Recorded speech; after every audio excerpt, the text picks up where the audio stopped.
علیکم دوستو، پاکستان میں ایک اور دل خراش واقعہ پیش آیا ہے جس میں اسامہ ستی کو اسلام آباد کے اندر قتل کر دیا۔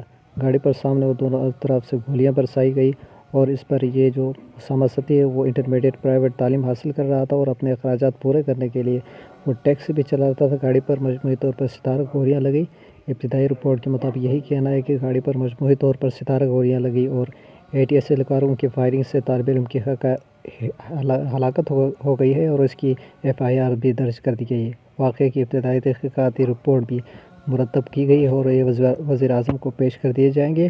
پولیس کا عقب سے ٹائروں پر گولیاں مارنے کا جو موقف تھا وہ بالکل طور پر غلط نکلا اور سامنے سے جو ہے اس پر دونوں اطراف سے گولیاں برسائی گئی ہے۔ یہ کہنا یعنی شاہدین کے مطابق یہ کہنا ہے کہ گاڑی پر پچھلے عقب سے ٹائروں پر فائرنگ نہیں کی تھی بلکہ بالکل سامنے سے ونڈ سکرین پر جو ہے وہ فائرنگ کی گئی ہے اور مجموعی طور پر گاڑی پر 17 گولیاں برسائی گئی ہے۔ اور یہ پاکستان میں پیش آنے والا یہ پہلا واقعہ نہیں ہے۔ اسی طرح نوجوانوں کو مختلف طریقوں سے طالب علموں کا قتل کیا جا رہا ہے۔ واقعے کی ابتدائی تحقیقات کی جو رپورٹ ہے وہ بھی ہمیشہ سے مرتب کی جاتی ہوئی آ رہی ہے لیکن اس پر کسی قسم کی کوئی پیش رفت نہیں ہو رہی۔